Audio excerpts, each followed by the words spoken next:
बिस्मिल्लाहिर्रहमानिर्रहीम। अस्सलाम वालेकुम नाजरीन, मैं ज़ाहिद महमूद और आप देख रहे हैं ग्रीन पाकिस्तान। नाजरीन, मेरे साथ मौजूद हैं दानिश मजीद। आप एक नौजवान सियासी वर्कर हैं, मुस्लिम लीग नून PK 42 के यूथ विंग के प्रेसिडेंट हैं और एक इलेक्शन भी कंटेस्ट कर चुके हैं। तो अभी इस वक्त चूँकि इलेक्शन की सूरत हाल है, 2024 8 फरवरी के जो इलेक्शन हुए हैं उस सूरत हाल पर हम इनसे गपशप करेंगे। दानिश, सबसे पहले आपका बहुत शुक्रिया, आपने वक्त दिया। सर ये बताएं, आपके हलके में एक परसेप्शन पाई जाती है जो NA 16 एबटाबाद का है, जो एक बड़ा ख़ास हलका माना जाता है इस हवाले से कि वहाँ पे सरदार मेहताब एंड फैमिली जो है वो पिछले तकरीबन 35-40 साल से इक़्तिदार में थे, मतलब उस हलके की नुमाइंदगी उनके पास थी और पिछले 5 साल मुर्तज़ा जावेद अब्बासी साहब थे। तो इस दफ़ा सरदार साहब ने टिकट लिया नहीं या उनको मिला नहीं, तो वहाँ पे एक राय पाई जाती है। जो सरदार साहब की हमायती हैं वो कह रहे हैं कि मुर्तज़ा और नून लीग की सियासत जो है वो सरदार साहब ने ख़त्म की, और जो मुर्तज़ा साहब वाली साइड है, नून लीग वाली साइड, वो कहते हैं कि सरदार साहब की सियासत ख़त्म हो गई। क्या कहेंगे? बहुत शुक्रिया जाहिद भाई। आप क्योंकि इलेक्शन से पहले भी तशरीफ़ लाए थे, आपका बहुत बहुत शुक्रिया। अब दोबारा से क्योंकि इलेक्शन हो चुके हैं और आप दोबारा आए हैं, आपका मैं मशकूर हूँ। आपने सवाल किया है कि NA 16 के हवाले से। NA 16 की सियासत पाकिस्तान के अंदर बड़ा एक मुकाम रखती है, मैं समझता हूँ। और जहाँ तक आपका सवाल है, पार्टी के अंदर जो है डिवीज़न हुई, आप कहते हैं कि सरदार मेहताब की सियासत ख़त्म हो गई या मुर्तज़ा साहब के और उनके हाँ। अमियों की सियासत ख़त्म हो गई। तो मैं समझता हूँ कि ये तो आप साफ़ी हैं, आपको इस चीज़ का बखूबी तौर पर अंदाज़ा है कि एक बंदा 86,000 वोट लेता है, उसकी सियासत ख़त्म हो जाती है, या 23,000 वोट लेने वाले की सियासत ख़त्म हो जाती है। तो मैंने पहले भी आपसे भी यही कहा और मुख्तलिफ़ जगहों पर स्टेज पे भी मैंने यही कहा कि सरदार मेहताब साहब एक पाई के सियासतदान थे।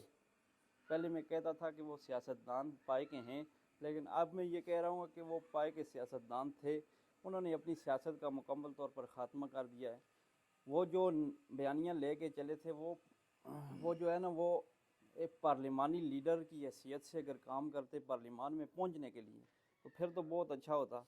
लेकिन वो उन्होंने इलेक्शन जो कंटेस्ट किया है, वो सिर्फ़ और सिर्फ इस वजह से किया है कि मैंने एक शख्स को गिराना है, मैंने गिराना। एक शख्स से इंतकाम लेना है। बिल्कुल। तो मैं समझता हूँ कि इस वक्त उन्होंने इंतकामी कार्रवाई की है मुर्तज़ा जावेद अब्बासी के ख़िलाफ़, पाकिस्तान मुस्लिम लीग नून के ख़िलाफ़, सरदार फरीद ख़ान के ख़िलाफ़।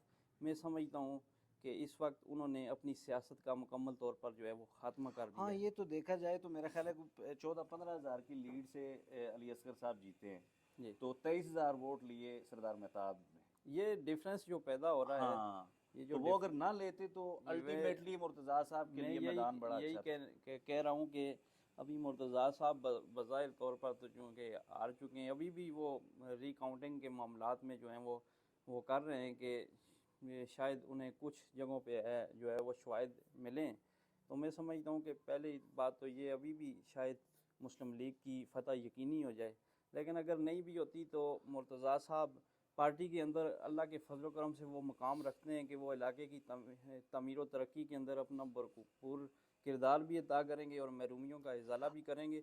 और साथ में सरदार मेहताब साहब की सियासत में समझता हूँ मुकम्मल तौर पर फ्लॉप हो हाँ, चुकी, तेईस ख़त्म हो हजार चुकी आप है। मतलब गवर्नर भी रह चुके हैं, CM भी रह चुके हैं, और उसके अलावा वजारतें आपके पास रहीं, मशीर हवाबाजी रहे। 40 साल की आपकी सियासत और आप 23,000 वोट लेते हैं, तो फिर अल्टीमेटली आपकी सियासत ख़त्म जो हो गई। डिफरेंस पैदा हुआ है ना, मैं हाँ जी। आपको एक बात यहाँ पे कहता चलूँ कि जो डिफरेंस पैदा हुआ है, अभी 16 से 17 हज़ार की लीड जो है जी जी वो मुर्तज़ा साहब और अली असगर के जी दरमियान जो है ना शो हो रही।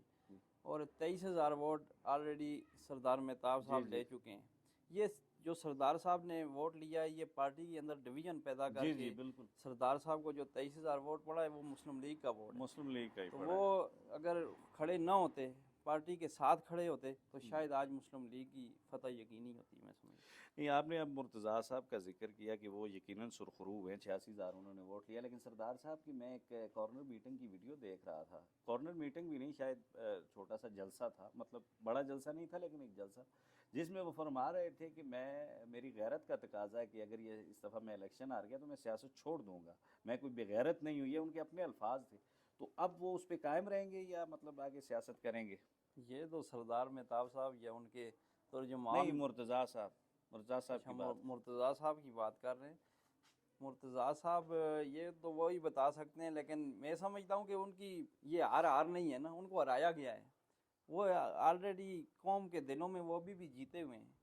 उन्होंने नहीं देखें, इलाके के दिलों के काम किए मामला तो हैं। कुछ और हैं। दिलों में 86 तो जो 87 हज़ार 804 है वो भी लोगों के दिलों में है, लेकिन वो अलग बात है देखें, ग्राउंड पे। 86-87 हज़ार वोट नहीं, लेकर वोट बैंक तो है। पार्टी के अंदर डिवीजन पैदा करने वालों ने मुर्तज़ा अब्बासी और पार्टी को NA-16 की सीट पे हराया। मैं समझता हूँ कि वो हार नहीं है। हाँ, अगर मतलब 50,000 वोट की लीड से वो हार जाते या 23,000 से ऊपर चले जाते तो फिर वो उस हार को मैं हार समझता। चलें आगे तो बढ़ते हैं। आपने सरदार फरीद साहब का नाम लिया। सरदार फरीद साहब के बारे में एक हल्के का कहना है कि ये एहसान फरामोश आदमी है, इसको सरदार मेहताब साहब लेके आए चूँकि उनके कज़न ही हैं, और ये आज सरदार साहब से हट के इन्होंने वो पार्टी के साथ खड़े और सरदार साहब को बैट फुट पे डाल दिया। तो ये एक सियासी अखलाकियात के लिहाज से ये बेहतर है कि आप अपने मौसन को छोड़ दें, एक साइड पे कर दें। आप जिस हल्के की बात कर रहे हैं, शायद उनकी नज़र में ये बात होगी, लेकिन मैं क्योंकि एक नौजवान आदमी हूँ, अरसा 12 साल से बाज़ाब्ता तौर पर पार्टी के साथ एफिलेशन है मेरी, और साथ में जो है मैं हर पार्टी की हर मीटिंग्स में, हर जलसे जुलूस में और एक अहम किरदार अदा कर रहा हूँ अपनी पार्टी की सियासत के अंदर और इलाके की तमीर व तरक्की के अंदर। तो मुझे भी इस बात का बखूबी तौर पर इल्म है, क्योंकि आपने सरदार मेहताब की बात की कि सरदार मेहताब ने सरदार फरीद को लाया, तो मैं ये समझता हूँ कि सरदार मेहताब को लाने वाले सरदार फरीद के वालिद थे। ये हाजी सरफराज साहब जब 1985 में उन्होंने इलेक्शन कॉन्टेस्ट किया, तो उसके बाद सरदार मेहताब साहब क्योंकि इलाके में एक पढ़ी लिखी शख्सियत थी, तो उन्होंने उन्होंने जो है सरदार मेहताब साहब को लॉन्च किया, और वो बड़े बड़े ओहदों पे रहे, इसमें कोई शक नहीं, काबिल आदमी थे, बड़े ओहदों पे रहे। फिर उन्होंने, क्योंकि हमारे साथ जो हमारे हल्के के साथ अटैचमेंट थी वो सरदार फरीद ख़ान की थी। वो किसी से भी आप पूछ लें, आपको यही जवाब देगा कि सरदार फरीद ख़ान, ये रोडें तो अभी बनी हैं, सब कुछ सड़कें अभी बन गई हैं। 5 साल 13 से 18 तक जब वो एमपीए रहे नहीं तो नहीं, उनकी अटैचमेंट देखें, ठीक थी। 90 की दिहाई से लेके आज तक सरदार फरीद ख़ान हमारे हल्के सर्कल बकोट के साथ वो अटैच है। तो मैं ये समझता हूँ कि नहीं, बहुत सारे लोग इससे इत्तेफाक नहीं करेंगे। बहरहाल चलिए आगे बढ़ते हैं। ये मैंने आपको अभी थोड़ी देर पहले एक क्लिप भेजा है जिसमें मियाँ साहब फरमा रहे हैं कि रिज़ल्ट जब लेट होने शुरू हो जाए तो समझ लें कि धांधली हो रही है, गड़बड़ हो रही है। तो ये 8 फरवरी को रात पाकिस्तान तहरीक इंसाफ के हमायत याफ्ता आज़ाद उम्मीदवार जीत रहे थे। तो जैसे जैसे रिज़ल्ट लेट होना शुरू हुआ तो ये मियाँ साहब की बात वहाँ पे फिट आती है या नहीं आती? देखिए, वो तो क्लिप कोई पुराना होगा, लेकिन आपने क्लिप के ऊपर ये सवाल पूछ लिया है, तो मैं तो इसके ऊपर यही कहूँगा कि 90% जो रिज़ल्ट था ना, वो इलेक्शन तक जो है, इलेक्शन की अगले दिन तक अनाउंस हो चुका था। वो आज भी उसी तरह कायम है, लेकिन जो रिज़ल्ट बाकी था वो उनके ऊपर कोई फार्म 45 और फिर फार्म 47 के मामलात थे। फार्म तो 45 का आपने जिक्र किया। फार्म 45 के मुताबिक पाकिस्तान तहरीक इंसाफ के हमायत याफ्ता 179 उम्मीदवार जीते हुए हैं, और उसके मैं कुछ आपको बिल्कुल क्लियर एविडेंस देता हूँ। कराची में हाफिज़ नईम साहब को सीट देने की कोशिश की गई, ऑन द रिकॉर्ड है, वो आप देख सकते हैं सोशल मीडिया पे, जमात इस्लामी के पेज पे, किसी भी न्यूज़ चैनल के वो देख सकते हैं कि उन्होंने उस सीट को ठोकर मार दी। उन्होंने कहा नहीं, खैरात में दी हुई सीट मुझे नहीं चाहिए यहाँ पे। ये उसके अलावा मुस्लिम लीग नून के 2 बंदों ने, एक में लाहौर और एक शायद अटक से, उन्होंने कहा जी हमारी सियासी गैरत का तकाजा है कि वोट पाकिस्तान तहरीक इंसाफ के हमायत याफ्ता उम्मीदवार को पड़े, तो ये सीटें हमें नहीं चाहिए। फार्म 45 का आप जिक्र कर रहे हैं तो उसके मुताबिक तो 2 ताई अक्सरियत है पाकिस्तान तहरीक इंसाफ के उम्मीदवारों के पास। ये आप कह रहे हैं, और नहीं, मैं नहीं कह रहा। नहीं, मीडिया मैं नहीं यही कह कह रहा रहा है, सर। लेकिन मैं ये समझता हूँ कि कुछ जगहों पे रिज़ल्ट जो है ना, वो उस तरह अभी तक मामलात हैं, रुका हुआ है। नस्ल क्यों रुका हुआ जिस आपके वजह ख्याल से में? जो आप है, ऐसे सियासी वर्कर हैं, आप नहीं, यानी मेरा ख्याल है अभी आप शायद टीन एज स्कूल में थे तब से आपने अपनी सियासी वो सफ़र का आगाज़ किया। यूथ का इलेक्शन भी आपने लड़ा, सियासत को आपने बड़े करीब से ऑब्जर्व किया। तो क्यों लेट हो रहे हैं? आज 4 दिन गुजर गए, रिजल्ट कौन सी ऐसी कुछ रॉकेट साइंस? हलके ऐसे हैं ना जी जाहिद भाई, जो सास पाए जाते हैं, उन हलकों के अंदर जो है अभी तक रिज़ल्ट अनाउंस उस तरह नहीं हुआ है। तो उम्मीद है कि अगले 2-4 दिनों में, ये 4 दिनों में तो नहीं, तो अगले कुछ ही लम्हों में वो रिज़ल्ट फाइनल होके तो इख्तिताम की तरफ इलेक्शन पहुँचेगा। 2016, 17, 18 जब मियाँ साहब के खिलाफ फैसला आता है, वो कोर्ट से नायल होते हैं, पीएमशिप उनसे चली जाती है, शाहिद खान साहब प्राइम मिनिस्टर बनते हैं। उसके बाद से लेकर जब तक मियाँ साहब मुल्क से बाहर गए, इस दौरान जितनी स्पीचेस मियाँ साहब की हैं, मुस्लिम लीग नून का स्टांस किया कि हमारा मुकाबला इमरान खान से नहीं है। पहले कहा गया हमारा मुकाबला, यानी 2018 से पहले कि हमारा मुकाबला खलाई मखलूक से है, और 2018 इलेक्शन के बाद कहा गया कि हमारा मुकाबला खान से नहीं, तुमसे नहीं, तुमको लाने वालों से है। तो मेरा बड़ा अजाना सवाल है आपसे कि आज इलेक्शन 2024 में नून लीग का मुकाबला किससे है? नून लीग से किसी का मुकाबला नहीं है। नहीं, ऐसा नहीं होता। उन आप कुव्वतों का नून लीग से मुकाबला ज़रूर है जो कुव्वतें इस मुल्क की तमीर व तरक्की को रोकना चाहती हैं, जो इस मुल्क को दलदल के अंदर फंसाना चाहती हैं। उन कुव्वतों का मुकाबला मुस्लिम लीग से, मियाँ नवाज शरीफ से, मियाँ शहबाज शरीफ से और इस जमात से ज़रूर है। आज आपका मुकाबला 2024 में, 2018 में तो आप कह रहे थे कि इमरान खान को लाने वालों से है। आज आपका मुकाबला किससे है? इमरान खान से है या उसको लाने वालों से?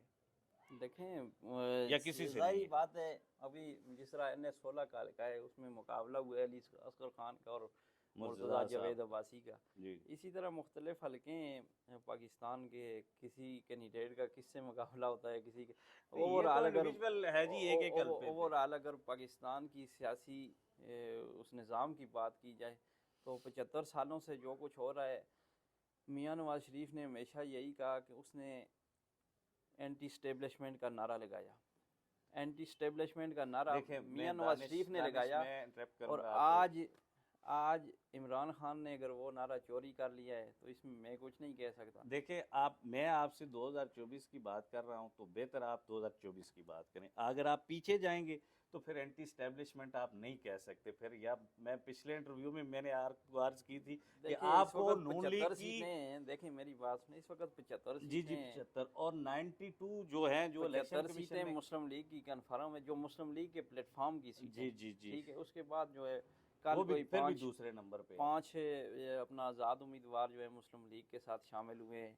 फिर और भी लोग राब्ते कर रहे हैं, पीपल्स पार्टी जो है उनसे अलायंस चल रहा है। वो जो फिर पिछले दिनों एक दूसरे को इलेक्शन में गालियां दे रहे थे, फिर मतलब पीडीएम की गवर्नमेंट बन सकती है फिर? देखें, इस वक्त जो मैं आपको सच्ची बात बताऊं ना, इस वक्त कोई भी ऐसी जमात नहीं है जो अकेले में इतनी मेजॉरिटी रखती हो कि वो हुकूमत बना सके। ज़ाहिर बात है, एक जमहूरी निज़ाम को चलाने के लिए किसी न किसी जमात से, कोई ना कोई लोगों से जो है वो रब्ता करना पड़ेगा। सर, यहाँ पे जो इस वक्त जो छीन छान के सीटें, जो भी मामलात करके जो भी सूरत हाल बनती है, पाकिस्तान तहरीक इंसाफ के आज़ाद उम्मीदवारों के अलावा तमाम पाकिस्तान की छोटी बड़ी लंगड़ी लूली सब जमातों को मिलाना होगा आपको हुकूमत करने के लिए, वरना नहीं बन सकती आपकी हुकूमत। जो नंबर इलेक्शन कमीशन के पास है इस वक्त, MQM सर मैं कह रहा हूँ ना, सिर्फ तहरीक इंसाफ के वो भी ख्वाहिश का इजहार कर रही है कि हम मुस्लिम लीग के साथ मिलके हुकूमत बनाएं। पीपल्स पार्टी ख्वाहिश का इजहार कर रही है।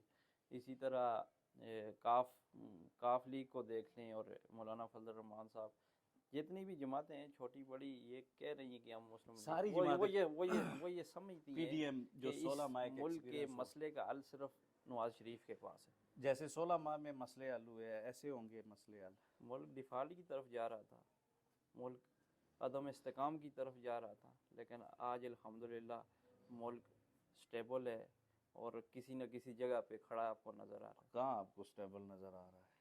मेरी आईने से देखेंगे, मेरी नज़र से देखेंगे तो आपको स्टेबल नज़र आएगा।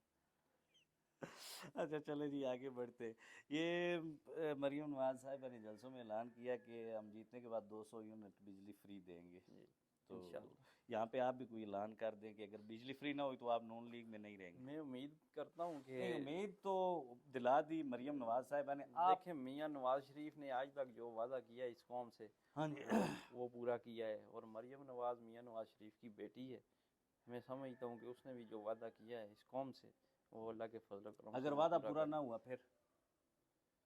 देखें, मैं कुछ भी कहना फिलहाल तो अब कबल अज वक्त है। यकीन आपको भी नहीं है? नहीं, यकीन है मुझे। 300 यूनिट का कहा है उसने बिलावल ने, और जब काशिफ अब्बासी ने कहा कि जी खुदा का खौफ करें, तो उसने कहा यार ख्वाब तो देखने दो। तो ये 200 या 300 फ्री बिजली यूनिट जो है, ये ख्वाब, या आपको भी पता है, सच बोल दें कोई नहीं, इतनी मैं बात आपसे ज़रूर कहूँगा। ठीक है, पॉसिबल है 100% अगर नहीं भी कर सकते तो इतना मैं ज़रूर कहता हूँ कि अगर उन्होंने, मियाँ नवाज शरीफ ने, उसकी बेटी ने इस कौम से जो वादा किया है, वो 90% कोशिश ज़रूर करेंगे कि उस मसले का हल निकालें। ये आपसे मैं पूरे यकीन और अच्छा, वसूख तरीके से ये कह रहा हूँ। मरियम नवाज वज़ीर आला पंजाब की मजबूत उम्मीदवार है। मजबूत उम्मीदवार है, बिल्कुल मजबूत। मरियम नवाज शरीफ की बेटी होने के अलावा कोई एक बात बताएं कि वो पंजाब की मुल्क के सबसे बड़े सूबे की सीएम बनने की अहल है, एक खूबी बताएं। सबसे बड़ी खूबी उसमें ये है कि वो मियां नवाज शरीफ की नहीं, बेटी ये शहनशाहियत, आप जमहूरी तरीके से बात करें, जमहूरियत में आए। जब इस पार्टी के ऊपर मुल्क की आप सबसे एक बड़ी जमहूरी पार्टी है, आदमी हैं, मेरी एक मेरी मिनट, मेरी मैं बात मैं सुन मैं लें। आपकी मिसाल आपने देता हूँ, सवाल एक किया है, एक मैं मिनट सुन आपको लेना, एक मिनट सुन लें। अच्छा मैं आपकी मिसाल देता हूँ। आपके ना फादर फोर सियासी थे, ना आपके वालिद सियासी हैं, इसी तरह है, ऐसे ही, बिल्कुल गैर सियासी हैं, बिल्कुल गैर सियासी, ठीक है। लेकिन जमहूरियत है, आपके दोनों बड़े भाई सियासी नहीं है, नहीं है। ऐसे ही। लेकिन दानिश मजीद का PK-42 या मुस्लिम लीग नून में एक बहुत बड़ा मकाम है, क्योंकि आप में एक अहलियत थी। अब मेरे सवाल का जवाब दें कि मरियम नवाज शरीफ की बेटी होने के अलावा कोई बात, कोई एक दो बातें बता दें कि हाँ ये मुल्क के सबसे बड़े सूबे मैं को लीड इस कर सकते। मेरे पास देखें, वो ना तो MNA रही है इससे पहले हम्म। मरियम नवाज, ना MPA रही है, ना किसी ओहदे पे फायज रही है, ना चीफ मिनिस्टर और ना प्राइम मिनिस्टर रही। मैं ये समझता हूँ कि इस मुल्क की सबसे बड़ी खालस जमात मुस्लिम लीग है, जिसके ऊपर मुश्किल वक्त आया और मुश्किल वक्त में उसको स्टैंड करने वाली मरियम नवाज है। और उसने नहीं, वो मेरी जमात मैं उधर ही आ रहा हूँ। हम्म। उसने अपनी जमात को स्टैंड करके इस मुल्क की तमीर व तरक्की को स्टैंड किया है। इस मुल्क की तमीर व तरक्की को परवान चढ़ाने के लिए उसने कोशिश की है। मैं समझता हूँ कि सबसे बड़ा काम उसका यही है कि उसने इस मुल्क की सबसे बड़ी खालस और हकीकी जमात को स्टैंड किया है और उसको टूटने से बचाया है। चलें जी, बहुत शुक्रिया। आज मेरे सवाल थोड़े से पहले से मुख्तलिफ थे, उम्मीद है आपको कोई परेशानी नहीं हुई होगी। नहीं, वो तो फिर भी सियासी मेरी लोगों के लिए परेशानी नहीं होती है। ज़बरदस्त, बहुत शुक्रिया। इंशाल्लाह फिर भी मुलाकात होगी। ओके, अल्लाह।